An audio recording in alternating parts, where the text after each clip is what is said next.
तो प्यारे बच्चों, कैसे हैं आप लोग? आशा करता हूं कि आप लोग काफ़ी अच्छे होंगे। आज मैं फिर से आप सभी को इकोनॉमिक्स पढ़ाने के लिए आया हूं, अर्थात अर्थशास्त्र पढ़ाने के लिए आया हूं।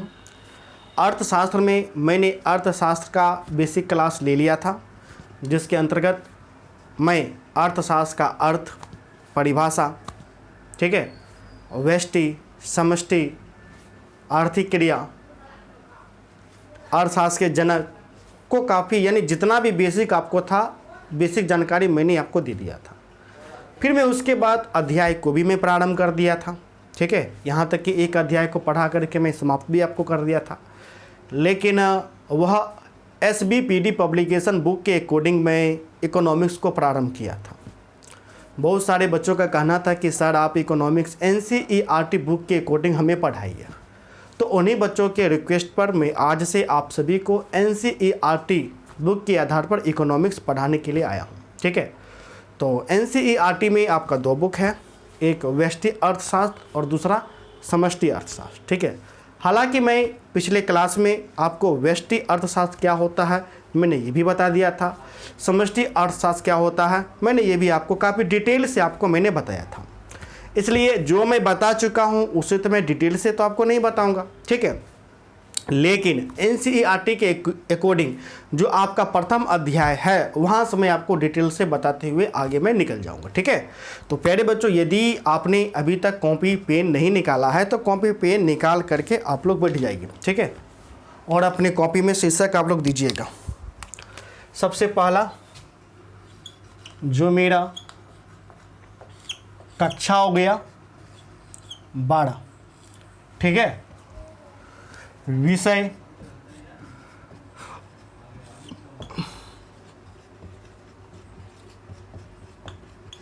अर्थशास्त्र, ठीक है प्यारे बच्चों। अब ये जो अर्थशास्त्र आपका हो गया, ठीक है। अध्याय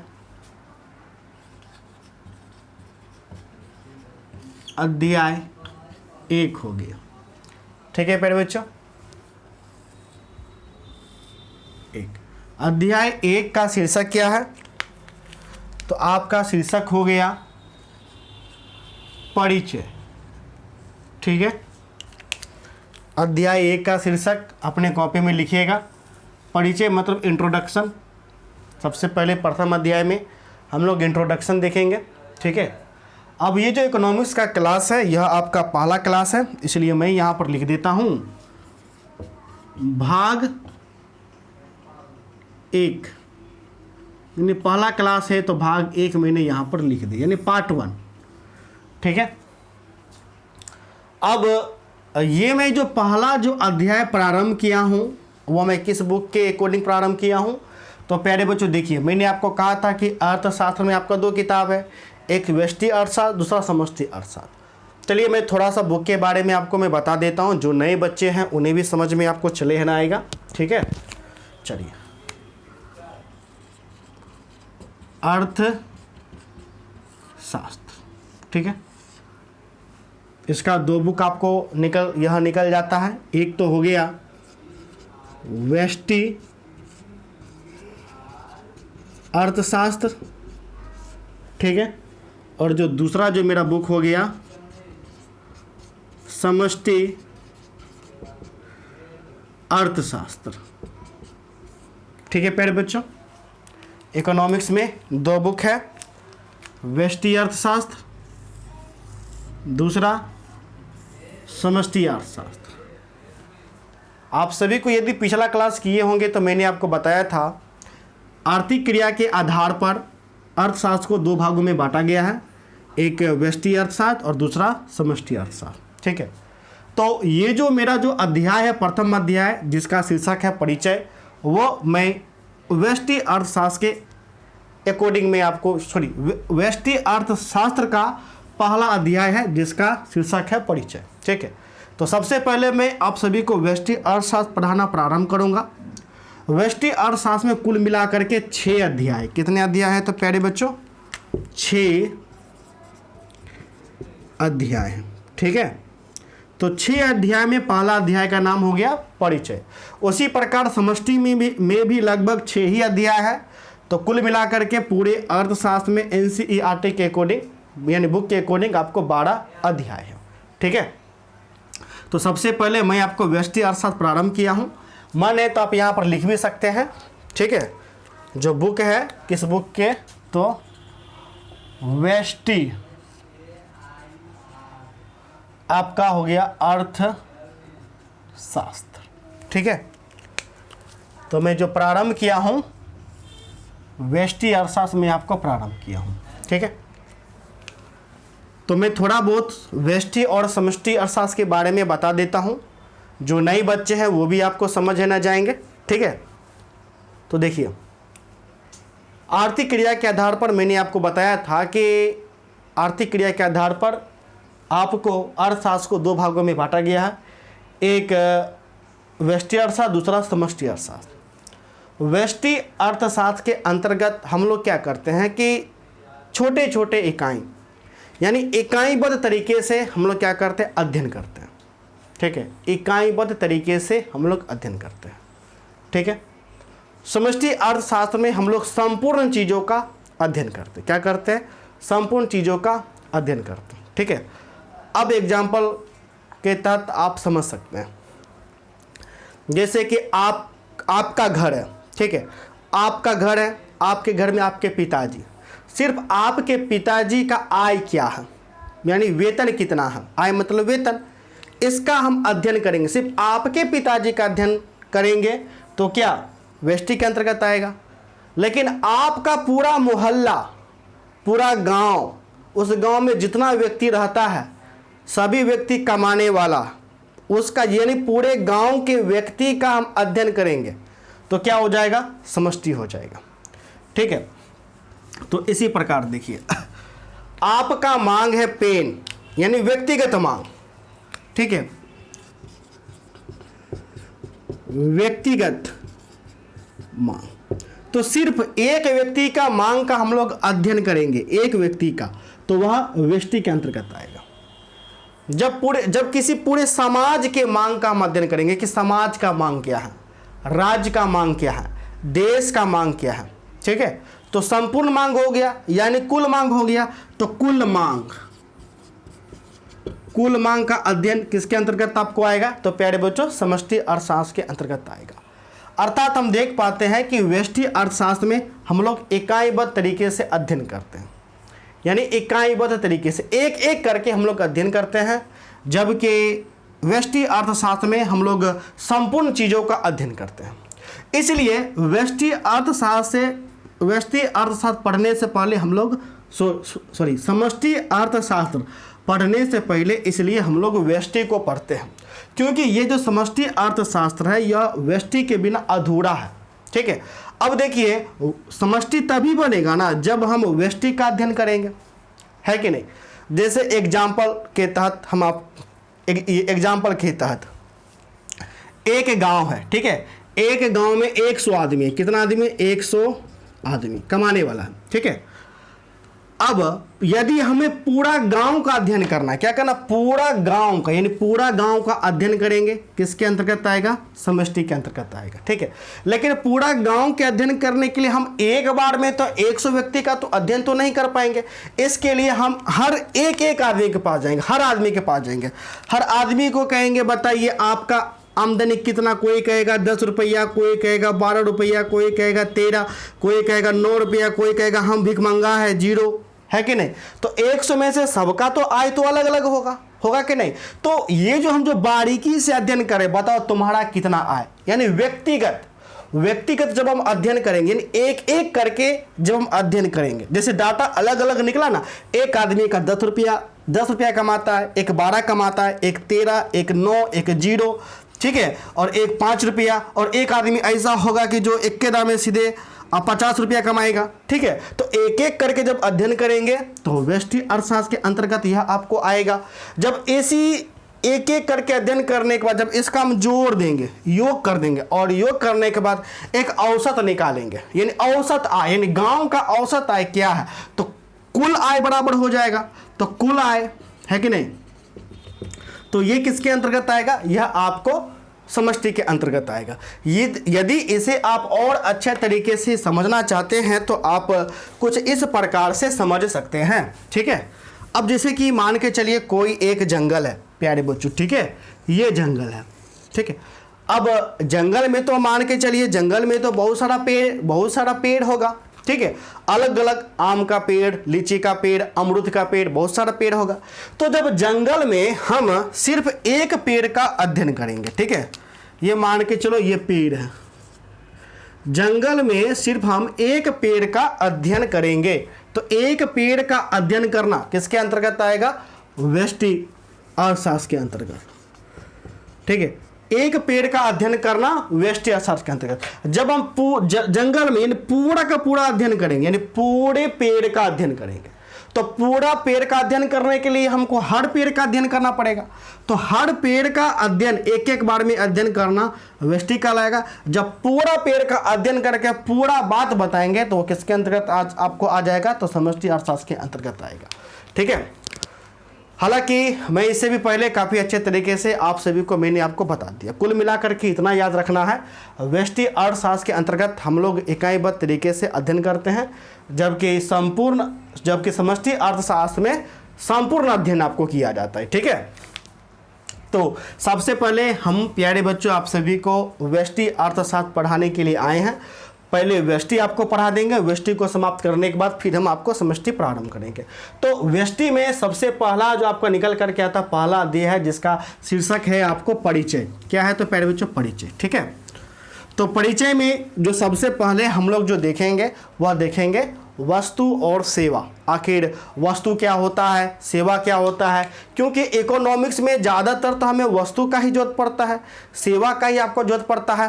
वस्तु का प्रयोग हम भिन्न भिन्न प्रकार से करते हैं, खाने में, पीने में। तो आखिर ये वस्तु है क्या, तो हमको ये जानना पड़ेगा। तो इसलिए सभी कोई अपने कॉपी में पहला पॉइंट प्यारे बच्चों आप लोग दीजिएगा, ठीक है। सबसे पहले है वस्तुओं व सेवाओं का अर्थ, ठीक है।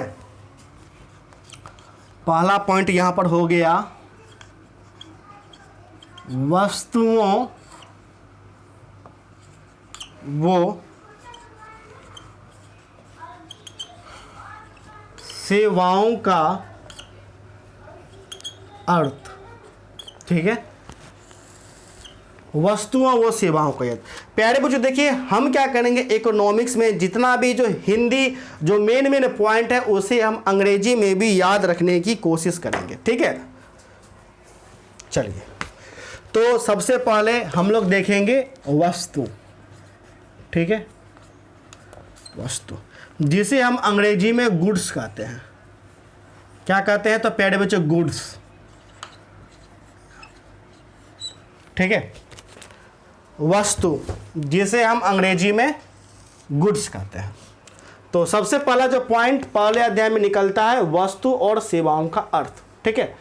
तो आखिर वस्तु क्या होता है, सेवा क्या होता है, तो सबसे पहला पॉइंट हो गया वस्तु। तो देखिए प्यारे बच्चों आखिर वस्तु क्या होता है। देखिए प्यारे बच्चों जब हम किसी चीज को देख पाएंगे, छू पाएंगे, ठीक है, जब किसी चीज को हम देख पाएंगे, छू पाएंगे, तो वह आपका क्या कहलाएगा? वह आपका वस्तु कहलाएगा, ठीक है। अर्थात जब जो भी कोई चीज़ है, अब जैसे कि ये मेरा मान के चलिए आपका क्या है, ये मेरा कलम है, ठीक है, मार्कर है। तो इसको हम देख पा रहे हैं कि ये मार्कर है, इसको हम छू भी पा रहे हैं, ठीक है। और ये जो मार्कर है मेरी इच्छाओं को संतुष्ट भी कर रहा है कि नहीं कर रहा है? अब संतुष्ट क्या कर रहा है? जैसे लिखने का काम कर रहा है, यानी मेरी आवश्यकता और इच्छा को ये मार्कर क्या कर रहा है? पूरा भी आपको कर रहा है कि नहीं कर रहा है? तो प्यारे बच्चों वस्तु वह होता है जिसे हम देख पाएं और जिसे हम छू पाएं, ठीक है। जब किसी भी चीज को जब हम देख पाएंगे, छू पाएंगे तथा वह हमारी आवश्यकता और इच्छा को संतुष्ट करे, क्या करे? हमारी आवश्यकता और इच्छा को संतुष्ट करे, तब वो क्या कहलाएगा? वह आपको वस्तु कहलाएगा। जैसे मान के चलिए भोजन, अब भोजन में कुछ भी आ सकता है, जैसे खाने वाला कोई खाद्य पदार्थ आपका हो सकता है। अब खाद्य पदार्थ में पार्लेजी बिस्किट, अब पार्लेजी बिस्किट को हम देख भी पाते हैं, छू भी पाते हैं तथा पार्लेजी बिस्किट हमारी आवश्यकताओं और इच्छाओं को संतुष्ट भी करता है। अब संतुष्ट क्या करता है? तो पार्लेजी बिस्कुट को हम खाते हैं तो उसका उपभोग करते हैं, क्या करते हैं, खाते हैं मतलब उपभोग करते हैं। अब जैसे कपड़ा, कपड़ा को हम देखते हैं, छू पाते हैं तथा कपड़ा का उपभोग भी करते हैं यानी पहनते हैं, ठीक है। जैसे पंखा, पंखा को हम देख पाते हैं, छू पाते हैं, पंखा जब चलता है तो उसका हम उपभोग भी कर पाते हैं, ठीक है। तो वस्तु वह होगा जिसे हम देख पाएंगे, छू पाएंगे तथा वह हमारी आवश्यकता और इच्छाओं को पूरा कर पाएगा, संतुष्ट कर पाएगा, वह वस्तु आपको कहलाएगा। इसी वस्तु को हम लोग मूर्त भी कहते हैं। क्या कहते हैं, मूर्त, ठीक है। ये पॉइंट आपको याद करके चलना है, क्योंकि जो भी हिंदी माध्यम के बच्चे हैं, क्योंकि वस्तु को ही हम लोग क्या करते हैं तो मूर्त करते हैं। मूर्त चीज कहिए या मूर्त कहिए, बात आपको बराबर है, ठीक है। तो कभी भी बुक में यदि मूर्त लिखा होगा, उसको समझने में कोई कंफ्यूजन, तो मूर्त बराबर क्या, तो मूर्त बराबर वस्तु, ठीक है। तो देखिए, जो चीज हमें दिखाई देती है या जिसे हम छू सकते हैं वस्तु कहते हैं या मूर्त चीज कहलाते हैं। क्या कहलाते हैं, मूर्त चीज। ये आप याद कर लीजिएगा, मूर्त चीज, इसी को हम लोग मूर्त चीज कहते हैं। चीज मतलब कोई वस्तु, ठीक है, या मूर्त ही याद रखिए, मूर्त वस्तु, मूर्त चीज, मूर्त चीज कहिए या मूर्त वस्तु, ठीक है। तो मूर्त चीज या मूर्त वस्तु क्या हो गया, यही आपका वस्तु हो गया, ठीक है। अब जैसे मान के चलिए ये पेन है, सॉरी मार्कर है, इसको हम देख पाते हैं, छू पाते हैं, तो ये मेरा क्या हो गया, ये मेरा वस्तु हो गया, अर्थात ये मेरा मूर्त भी कहलाएगा। ये मेरा क्या कहलाएगा, ये मेरा मूर्त भी कहलाएगा, ठीक है। इकोनॉमिक्स में बहुत सारा वर्ड आएगा मूर्त मूर्त करके, तो मूर्त आप ये आम भाषा में समझ लीजिएगा, यानी वस्तु के बारे में आपको कह रहा है। तो वस्तु को समझने में तो किसी भी प्रकार का कोई दिक्कत नहीं। अब हम आते हैं दूसरा पॉइंट पे, ठीक है। अब एग्जाम्पल आपको जैसे दे देते हैं, इसका उदाहरण यदि देना है तो दे दीजिए उदाहरण। यदि आप लिखना चाहते हैं कि वस्तु क्या होता है, अपने कॉपी में आप लोग लिख लीजिएगा, ठीक है। जो चीज़ें हमें दिखाई देती है या जिसे हम छू सकते हैं वस्तु कहते हैं या मूर्त चीज कहलाते हैं, ठीक है। चलिए, या इसका और डिफिनेशन अच्छा से लिखना चाहते हैं तो आप ये भी लिख सकते हैं, भौतिक मूर्त वस्तुएं जिनका उपयोग लोगों की इच्छाओं व आवश्यकताओं की संतुष्टि के लिए किया जाता है। क्या कहलाता है, आपको वस्तु कहलाता है, ठीक है। उदाहरण के लिए, उदाहरण के लिए क्या हो जाएगा, कपड़े, खाद्य पदार्थ, ठीक है, खाद्य पदार्थ यानी खाने वाला कोई भी पदार्थ, ये सारा का सारा वस्तु कहलाएगा। अब हम लोग देखेंगे सेवाएं यानी सर्विसेज, ठीक है। तो दूसरा मेरा पॉइंट आ गया सेवाएं, ठीक है, सर्विसेज। अब ये सेवाएं, सेवाएं का मतलब सेवा, ठीक है, सेवाएं कहिए या सेवा कहिए, बात बराबर है, ठीक है। अब ये सेवा क्या होता है, ब्रैकेट में आपको मैं सेवा भी लिख देता हूं, सेवाएं मतलब सेवा, ठीक है। अब देखिए, वस्तु को हम लोग देख पाते हैं, छू पाते हैं, ठीक है, जबकि जो सेवा जो होता है ना तो इसको हम देख पाएंगे ना तो इसको हम छू पाएंगे। तो जिसे हम देख नहीं पाएंगे, छू नहीं पाएंगे, लेकिन वह चीज हमारी आवश्यकता और इच्छा को संतुष्ट करेगा। समझ गए, देख नहीं पाएंगे, छू नहीं पाएंगे, लेकिन वह चीज हमारी आवश्यकता और इच्छा को संतुष्ट करेगा, क्या कहलाएगा, सेवा कहलाएगा। जैसे मान के चलिए मैं आपको पढ़ा रहा हूं, ठीक है। जैसे कोई डॉक्टर आपको कोई सलाह देता है, क्या देता है, सलाह कि फलना दवाई लो, तो उसके दिए गए सलाह को क्या आप देख पाते हैं, क्या आप छू पाते हैं, ना तो देख पाते हैं ना तो छू पाते हैं, ठीक है। तो वह क्या हो जाएगा, वह सेवा हो जाएगा।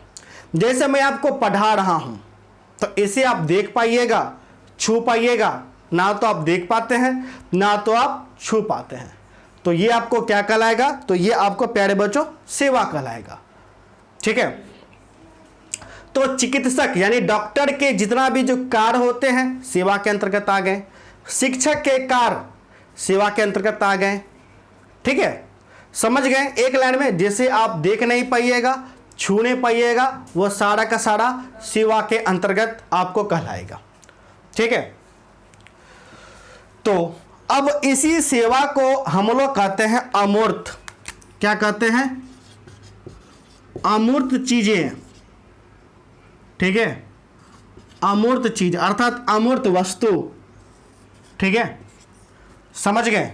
तो अमूर्त जो चीज है या वस्तु है वो सेवा कहलाता है। क्या कहलाता है? सेवा।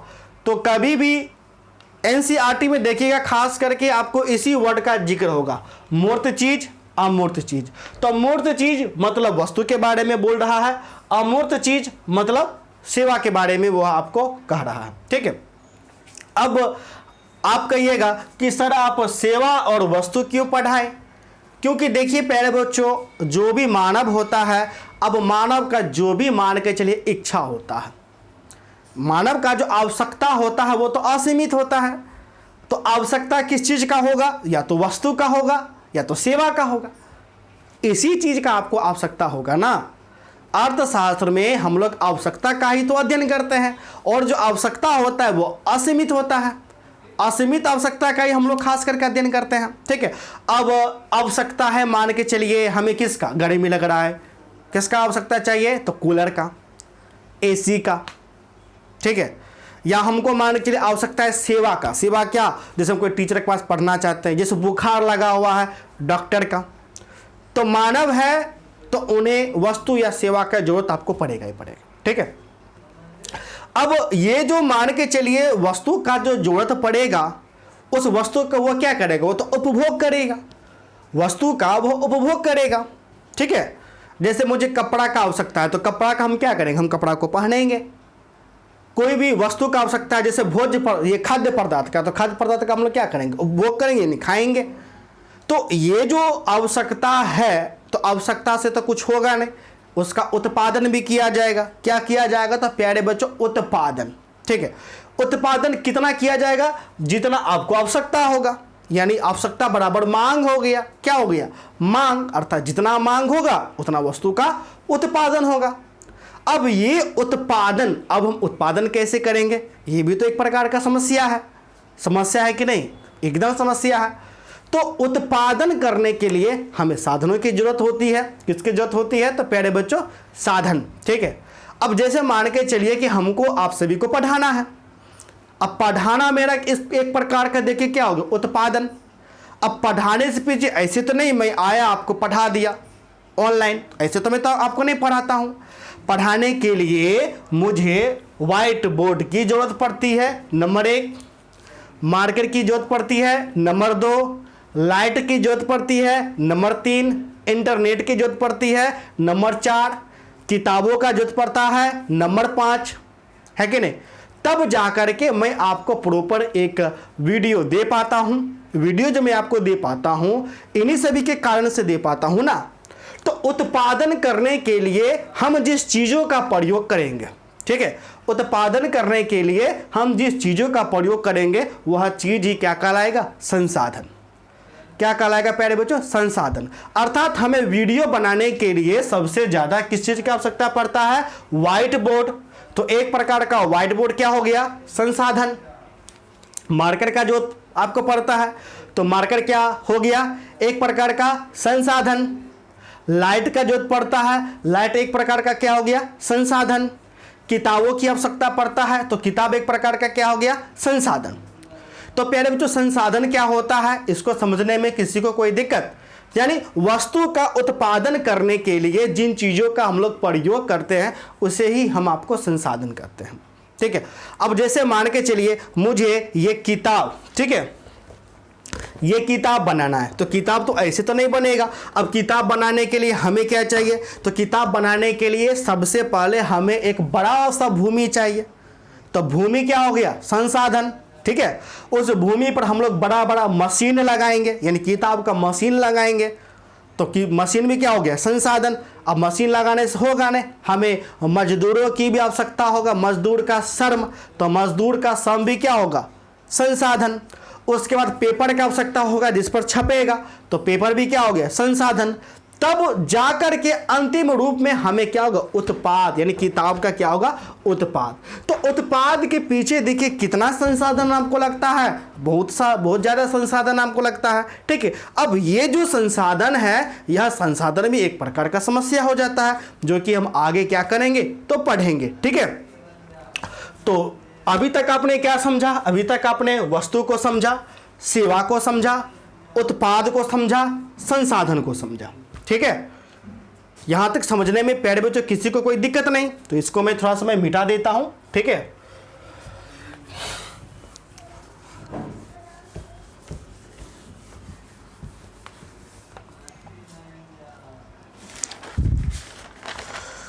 चलिए कुछ जो भी पॉइंट मैं आपको बताया हूं, कुछ मैं आपको पॉइंट लिख देता हूं, जिससे आप अपने फेयर कॉपी में बना लीजिए। ठीक है,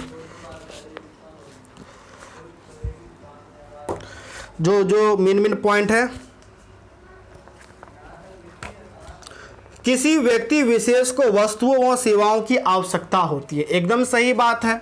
ठीक है, किसी व्यक्ति विशेष को वस्तुओं व सेवाओं की आवश्यकता होती है। ठीक है, मैंने आपको बताया कि जितना भी प्यारे बच्चों व्यक्ति है, ठीक है, सभी व्यक्ति को क्या चीज का आवश्यकता पड़ेगा, एक वस्तु का, दूसरा सेवा का। आप भी देखिएगा आपको क्या चीज का जरूरत पड़ता है, एक वस्तु का या सेवा का। या तो कपड़ा लत्ता पहनना है, भोजन वोजन करना है, वस्तु, पढ़ना है, सेवा, बुखार लग गया डॉक्टर को दिखाना है, सेवा, इंटरनेट का उपयोग करना है, सेवा।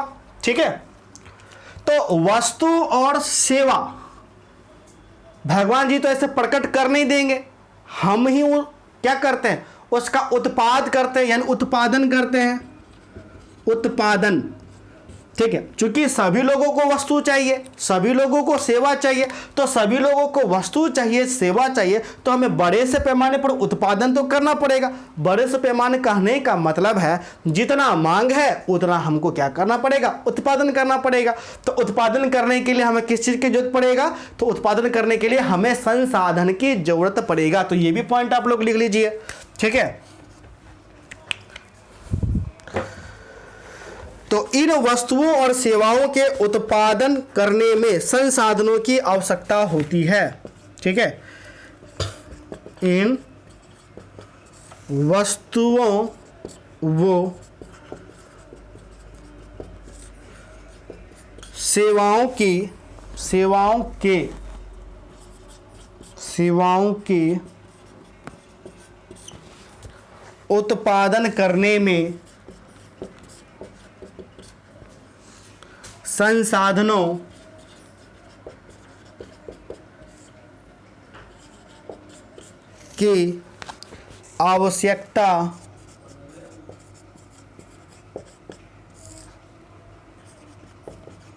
आवश्यकता होती है।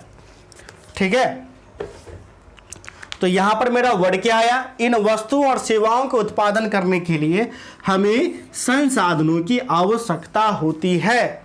तो प्यारे बच्चों संसाधन क्या क्या हो सकता है, क्या हो सकता है। अब जैसे हमें वीडियो बनाना है, एक एग्जाम्पल के लिए, तो वीडियो कोई जमीन पर ही बनेगा, इसके लिए हमको कोई रेंट पर भूमि लेना पड़ेगा, यानी भूमि क्या हो गया, संसाधन हो गया। ठीक है, या मान के चलो कि हमें कॉपी ही बनाना है, कॉपी का उत्पादन करना, क्योंकि कॉपी तो सभी लोगों की आवश्यकता है।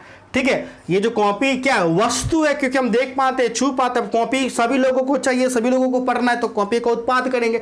उत्पादन कैसे होगा, इसके लिए आपको बड़ा सा भूमि चाहिए, तो भूमि संसाधन। इस भूमि पर हम लोग क्या करेंगे, इस भूमि पर मशीन लगाएंगे, तो मशीन ऐसे तो नहीं आएगा, पैसा लगेगा, यानी पूंजी लगेगा, तो पूंजी भी मेरा क्या हो गया, संसाधन। अब इसी रुपए से मशीन आएगा, तो मशीन से आपको है ना क्या होगा, मशीन भी संसाधन आपको हो गया। अब मशीन ऐसे तो चलेगा नहीं, हमको श्रमिक चाहिए, क्या चाहिए, यानी मशीन में श्रम लगेगा, यानी मजदूर मेहनत करेगा, और मेहनत करने के बाद अंतिम रूप में तब जा करके क्या बनेगा, एक कॉपी बनेगा। क्या बनेगा, एक कॉपी बनेगा। तो उत्पाद करने के पीछे देखिए कितना चीज लगा, बहुत चीज लगा, तो ये सारा का सारा चीज संसाधन कहलाएगा। तो उत्पाद किसी का भी हो सकता है, कॉपी, पेन, फलना चिलना, तो उस उत्पाद करने के लिए जो भी चीज लगेगा, ठीक है, तो वो सारा का सारा चीज संसाधन कहलाएगा। ठीक है, यहां तक समझने में किसी भी प्रकार का प्यारे बच्चों कोई आपको दिक्कत नहीं। तो संसाधन क्या होता है ये भी आप है ना समझ गए। ठीक है, तो इसलिए अब हम चलते हैं नेक्स्ट पॉइंट पे।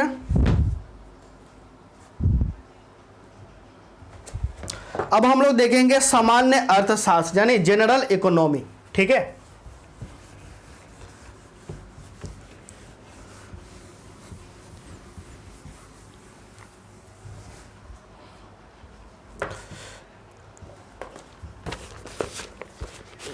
नेक्स्ट जो हमारा पॉइंट है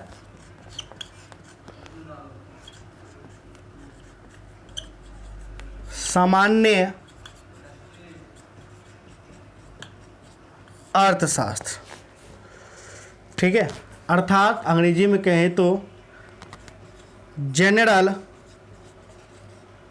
इकोनॉमी। ठीक है, जनरल इकोनॉमी। अब प्यारे बच्चों देखिए सामान्य अर्थशास्त्र, अब जितने भी व्यक्ति का घर होता है सभी में अर्थशास्त्र आपको रहता ही रहता है, यानी सामान्य तौर पर। जैसे कि मैं एक इंसान व्यक्ति हूं, अब मैं व्यक्ति हूं तो मेरे आवश्यकता क्या होगा, असीमित होगा। जो आवश्यकता है वो क्या होगा, असीमित होगा। अब हर आवश्यकता तो मेरा पूरा हो सकता है, मेरा हर आवश्यकता तो मेरा पूरा तो नहीं हो सकता है। ठीक है, अब मान के चलिए जैसे मेरे पास कार है, ठीक है, जैसे मेरे पास कार नहीं है तो मुझे कार की आवश्यकता है। ठीक है, अब जब कार जब पूरा हो गया तो मैं चाहूँगा कि मुझे हेलीकॉप्टर की आवश्यकता हमको हो जाएगा, और जब हेलीकॉप्टर का आवश्यकता पूरा यदि हो जाएगा तो एरोप्लेन का आवश्यकता हो जाएगा। यानी जो आवश्यकता है, आवश्यकता काफ़ी ज़्यादा क्या है, तो पहले बच्चों असीमित ही रहता है। आप भी देखिएगा आपका आवश्यकता काफ़ी ज़्यादा होगा, यानी असीमित होगा। ठीक है, सीमित ही नहीं होता है। ठीक है, लेकिन हर आवश्यकता लोगों का पूरा हो ही नहीं पाता है। तो ये जो सामान्य अर्थशास्त्र है, इस सामान्य अर्थशास्त्र में हमें इसी का तो अध्ययन करना है। जो आवश्यकता असीमित है, इसी आवश्यकता का हमें अध्ययन करना है। ठीक है, जैसे कि मान के चलिए किसी के पास कपड़ा नहीं है तो उसे कपड़ा की आवश्यकता है, किसी के पास कपड़ा है यानी मेरे पास कपड़ा है तो उसे नए कपड़ों की आवश्यकता है। ठीक है, अब जिसे कपड़ा की आवश्यकता है तो फिर वो चाहेगा कि उसको कोट की आवश्यकता हो जाएगा। अब जिसके पास कोट वोट सब कुछ है तो अन्य आवश्यकता हो जाएगा। यानी एक आवश्यकता के पूरा होने पर दूसरा आवश्यकता आपको चले आता है। ठीक है, अब जैसे ही आपका एक आवश्यकता पूरा हो जाएगा तो दूसरा आवश्यकता ऑटोमेटिक क्या हो जाएगा, तो प्यारे बच्चों प्रकट हो जाएगा। इसलिए जो आवश्यकता है असीमित हो जाता है, यानी जैसे जैसे आपका आवश्यकता पूरा होते जाएगा वैसे वैसे आवश्यकता बढ़ता चले जाएगा। इसलिए हम लोग हर आवश्यकता को पूरा नहीं कर पाते हैं।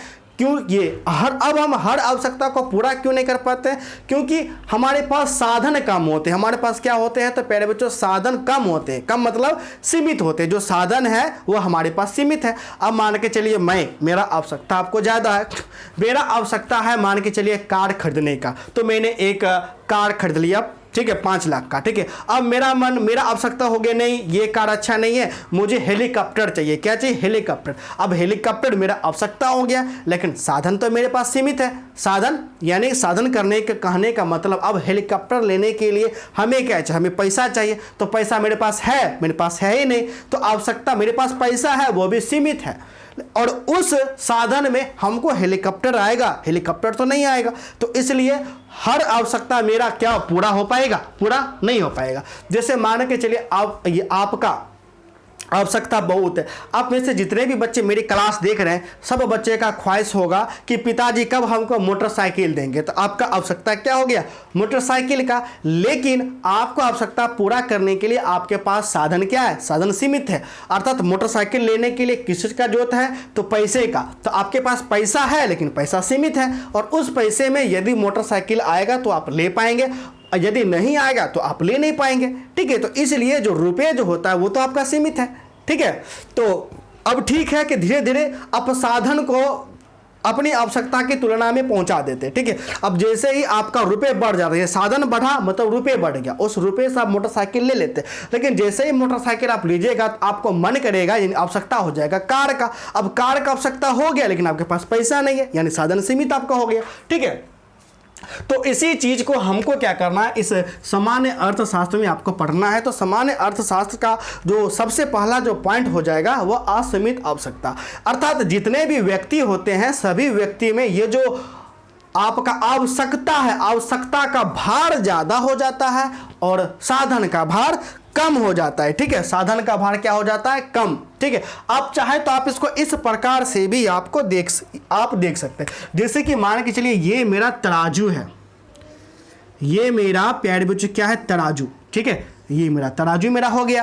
ठीक है, अब इस तराजू में एक हमें एरो लेता हूं, एरो ले लिया। अब एक भार ये, एक भार यो। अब ये जो भार जो है, जो काफी ज्यादा वजन है, तो ज्यादा वजन किसका होगा, आवश्यकता का होगा। ठीक है, तो ये ज्यादा वजन आवश्यकता, आवश्यकता क्या, असीमित आवश्यकता, असीमित आवश्यकता। तो प्यारे बच्चों असीमित आवश्यकता का भार काफी ज्यादा है, जबकि जो साधन है, साधन तो हमारे पास कम है, अर्थात सीमित क्या है, तो प्यारे बच्चों सीमित साधन, अर्थात साधन क्या है, साधन आपका सीमित है। ठीक है, तो इस तराजू में भी आप प्यारे बच्चों देख सकते हैं कि आवश्यकता का भार काफी ज्यादा है जबकि साधन हमारे पास आपको सीमित है। इसलिए हर आवश्यकता हमें पूरा नहीं हो पाता। जैसे गरीब को 2 वक्त का रोटी चाहिए लेकिन उसका वह आवश्यकता पूरा नहीं हो पाता। किसी को कार चाहिए, पूरा नहीं हो पाता। अब पूरा क्यों नहीं हो पाता, क्योंकि उसके पास साधन ही नहीं है। जो साधन है, साधन नहीं है, यदि साधन है भी तो सीमित है। ठीक है, अब इतना साधन है कि वह अपने 1-2 इच्छाओं को पूरा कर सकता है लेकिन हर आवश्यकता को पूरा आपको नहीं कर सकता है। ठीक है, अब जैसे कि मान के चलिए शादी है, विवाह है, तो शादी में आप अपने पिताजी को कहते हैं कि पापा जी हमको नयका के हमको जीन्स चाहिए, शर्ट चाहिए, कोट चाहिए, ब्लेजर चाहिए। ठीक है, उसके साथ नयका मोबाइल चाहिए। पापा जी कहें कि देखो बेटा मेरे पास है मात्र 10,000, तुम यह तय कर लो कि तुमको मोबाइल चाहिए कि कोट पैंट चाहिए, है कि नहीं। तो देखिए आवश्यकता आपका असीमित हो गया जबकि पिताजी के पास साधन तो सीमित है, यानी 10,000 है। आप उस साधन से आपकी आवश्यकता को एक ही पूरा कर पाएंगे, या तो वो तो मोबाइल का कर पाएंगे या तो कपड़ा का कर पाएंगे। इसलिए व्यक्ति हर आवश्यकता को पूरा नहीं कर पाता है, आवश्यकता का भार ज्यादा हो जाता है जबकि साधन का भार कम आपको रहता है। तो यहां तक तो किसी भी बच्चे को कोई समझने में कोई दिक्कत नहीं। ठीक है, और ये जो समस्या है हर घर में आपको दिखाई पड़ता है कि नहीं पड़ता है। इसीलिए इसीलिए ही इसे हम सामान्य अर्थशास्त्र बोलते हैं, यानी जनरल इकोनॉमिक्स हम लोग बोलते हैं। ठीक है प्यारे बच्चों, चलिए अब हम इसे पॉइंट बाय पॉइंट करके लिख देते हैं ताकि यदि आप बाद में भूल जाए तो कॉपी देख करके आप इसे याद कर सकते हैं। ठीक है, तो सामान्य अर्थव्यवस्था में सबसे पहले आवश्यकताएं क्या होता है, तो प्यारे बच्चों असीमित आवश्यकताएं क्या हो जाएगा, असीमित आवश्यकता क्या हो गया प्यारे बच्चों, असीमित। ठीक है, पहला पॉइंट आप लोग कॉपी में नोट करके लिख लीजिए।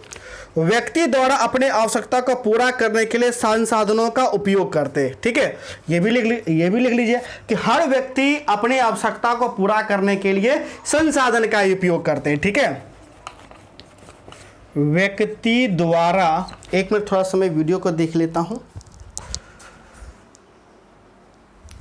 चलिए ठीक है, व्यक्ति द्वारा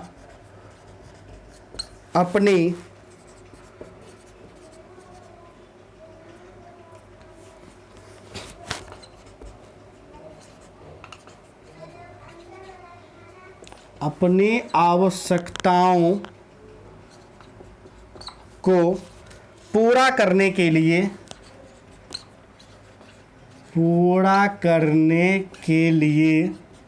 ठीक है संसाधनों का उपयोग करते हैं। किसका उपयोग करते हैं, संसाधनों का उपयोग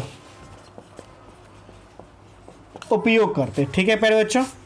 फिर संसाधन जो होते हैं, संसाधन सीमित होते हैं, संसाधन सीमित होते हैं। संसाधन क्या होते हैं प्यारे बच्चों?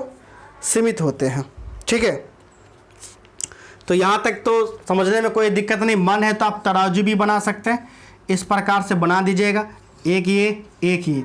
यहाँ पर आपका हो जाएगा असीमित आवश्यकता, यहाँ पर हो जाएगा सीमित संसाधन, या सीमित संसाधन ही लिख दो, या साधन माने सीमित साधन, असीमित आवश्यकता, असीमित आवश्यकता। ठीक है, इसको तो समझने में कोई दिक्कत नहीं।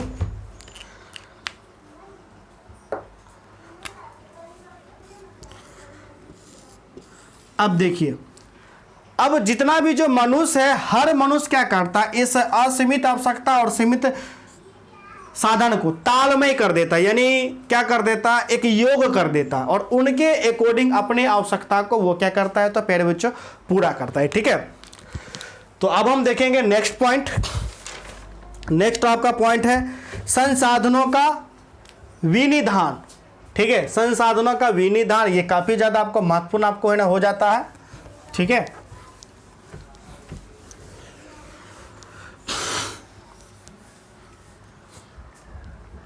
चलिए next point.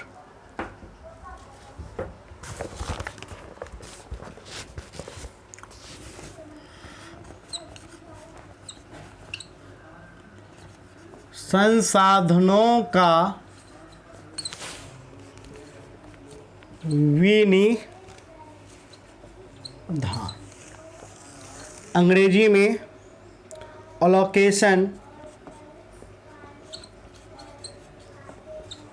Allocation of resources. ठीक है, रिसोर्सेस। ठीक है, अब प्यारे बच्चों संसाधन को तो आप लोग समझ ही रहे हैं, हमको समझना है संसाधन को विनिधान। विनिधान एक प्रकार के समझिए आवंटन, आपने आवंटन वर्ड सुना होगा, वितरण, वितरण, तो विनिधान मतलब आवंटन। ठीक है, या वितरण। ठीक है, अर्थात संसाधनों को हम लोग किस प्रकार बांटेंगे, यानी संसाधनों का बांटना ही एक प्रकार का हमें क्या कहलाता है, एक प्रकार का हमें विनिधान आपको कहलाता है। अब जैसे देखिए मैं आपको बताऊं, जैसे एक समाज है। ठीक है, एक समाज में क्या चाहिए, आपको गेहूं चाहिए, धान चाहिए, सब्जी चाहिए, है कि नहीं। धान से गेहूं से रोटी बनेगा, धान से चावल, सब्जी तो सब्जी है ही। तो इन तीनों के लिए हमें क्या चाहिए, इन तीनों के लिए हमें भूमि चाहिए। ठीक है, अब भूमि का हम लोग क्या कर देंगे, भूमि का हम लोग वितरण कर देंगे। ठीक है, अब जैसे कि मान के चलिए 2 कट्ठा दे दिए, चलो तुम 2 कट्ठा में गेहूं लगा दो, 3 कट्ठा में धान लगा दो, और 1 कट्ठा में सब्जी लगा दो। तो इस प्रकार से देखिए हमने जो संसाधन, जो भूमि है, भूमि का मैंने क्या कर दिया, भूमि का मैंने बांट दिया, आवंटन कर दिया। और जो शेष भूमि जो बच गया, शेष भूमि पर मैंने कहा कि इस शेष भूमि पर तुम ऐसा करो कि कोई तो फैक्ट्री डाल दो, क्या डाल दो, फैक्ट्री। तो ठीक है, तो इस प्रकार से हम संसाधन का क्या कर देते हैं, वितरण कर देते हैं, हर क्षेत्र में वितरण कर देते हैं। और वितरण करने के बाद उनसे क्या करते हैं, तो उत्पादन करते हैं। ठीक है, अब जैसे कि आप लोग देख लीजिए। ठीक है, जैसे कि मान के चलिए मुझे मार्कर बनाना है, क्या बनाना है, मार्कर। अब मार्कर बनाने के लिए मुझे कितना रुपए इस मार्कर के कंपनी में देना है, तो उसके लिए हम अपना कुछ रुपए मार्कर कम, जैसे हम 2 चीज कर रहे हैं। ठीक है, अब जैसे हमको मार्कर भी बनाना है, कॉपी भी बनाना है, तो वो तो हम तो मांग के अकॉर्डिंग बनाएंगे। ठीक है, तो मांग जिसका जितना होगा उसके आधार पर हम संसाधन का वितरण करेंगे।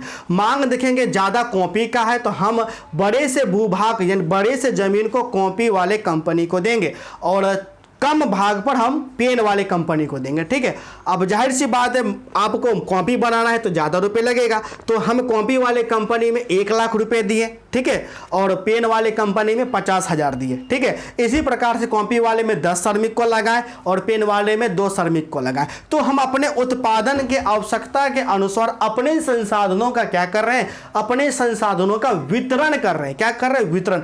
अब मान के चलिए एक फैक्ट्री है पेन का। ठीक है, इस पेन के फैक्ट्री में बड़ा सा मशीन लगा हुआ है और मशीन से उसका उत्पादन हो रहा है, लेकिन उस उत्पादन का जो है मान के चलिए उत्पादन है वो सेल नहीं हो रहा है, बिक नहीं हो रहा है, तो मांग है नहीं। अब जब पेन का मांग नहीं है तो मशीन तो यहाँ तो फंसा हुआ है। ठीक है, तो इस मशीन में या फिर श्रमिक में जो है जो वेस्ट जा रहे हैं इसको निकाल करके, यानी ये संसाधन निकाल करके हम दूसरे मशीन में भी क्या करेंगे, लगा देंगे, यानी दूसरे क्षेत्र में लगा देंगे, जिससे उत्पादन क्या हो, तो प्यारे बच्चों अधिक हो। ठीक है, तो इस प्रकार हम संसाधनों का क्या करते हैं, अपने उत्पादन के लिए अलग अलग उत्पादन के लिए अलग अलग वितरण कर देते हैं। ठीक है, तो प्यारे बच्चों यहां तक समझने में तो विनिधान का मतलब ही हो जाता है संसाधन का आवंटन करना या संसाधन का वितरण करना। ठीक है, तो वितरण भी एक प्रकार का मान के चलिए समस्या आपको, यानी संसाधन का वितरण भी तो एक प्रकार का समस्या हो जाता है। जैसे कि मान के चलिए प्रधानमंत्री नरेंद्र मोदी जी हैं। ठीक है, अब बिहार में आपको समस्या है, बिहार में आपका समस्या क्या क्या क्या है, बहुत सारे चीज़ों का समस्या है। तो इस समस्या का समाधान करने के लिए हम क्या करेंगे, हम उत्पादन करेंगे। क्या करेंगे, उत्पादन। ठीक है, समस्या है मान के चलिए आपका मास्क का, सैनिटाइजर का। ठीक है, तो सबने प्रधानमंत्री के पास गया, उन्होंने कहा कि देखिए मास्क का फैक्ट्री खोलेंगे, एक ने कहा सैनिटाइजर का फैक्ट्री खोलेंगे और एक ने कहा कि नहीं मैं कपड़ा का फैक्ट्री में खोलूंगा। तो प्रधानमंत्री का तुमको बता तुमको कितना रुपए चाहिए, मास्क ने कहा हमको 4 रुपए चाहिए, सैनिटाइजर ने कहा हमको 5 रुपए चाहिए, कपड़ा ने कहा हमको 6 रुपए चाहिए। तो प्रधानमंत्री नरेंद्र मोदी ने तीनों को क्या कर दिया, वितरण कर दिया, इसको 4 दे दिया, इसको 5 दे दिया, इसको 6 दे दिया। ये तो रुपए हो गया। इसी प्रकार से भूमि होगा, भूमि किसी को ज़्यादा मिलेगा, यानी जितना उत्पादन है उत्पादन के आधार पर वो क्या करेगा, संसाधन का वितरण आपको कर देगा। ठीक है, तो संसाधनों का विनिधान में हम संसाधनों का वितरण आपको करते हैं। ठीक है, तो वितरण करने के समय में ही हमें एक प्रकार का समस्या देखने को मिलता है, वह आपका हो जाता है आर्थिक समस्या। क्या, तो प्यारे बच्चों आर्थिक समस्या। अब ये जो संसाधन का वितरण कर रहे हैं इसमें कभी कभी हमें आर्थिक समस्या से जूझना पड़ जाता है, यानी कि मेरे पास रुपए पर्याप्त नहीं होते, यानी जो संसाधन है संसाधन का कमी पड़ जाता है। क्या पड़ जाता है, संसाधन का कमी। तो संसाधन का कमी एक प्रकार से या आर्थिक समस्या हो जाता है। कौन सा समस्या, आर्थिक समस्या। तो प्यारे बच्चों नेक्स्ट क्लास में मैं आप सभी को आर्थिक समस्या को मैं आपको काफ़ी अच्छे तरीके से बताऊंगा। ठीक है, तो मिलते हैं नेक्स्ट क्लास में और मैं आशा करता हूं कि आपको यह क्लास काफ़ी अच्छा लगा होगा। ठीक है, यदि आप हमारे पेड कोर्स में जुड़ना चाहते हैं तो आप हमें कॉल कर सकते हैं। हमारा नंबर है 70 61 50 45 52। ठीक है, और हमारे चैनल को सब्सक्राइब नहीं किए हैं तो सब्सक्राइब कर दीजिए, वीडियो को लाइक कर दीजिए। किसी भी प्रकार का कोई दिक्कत है कमेंट करके आप हमें बता सकते हैं। धन्यवाद।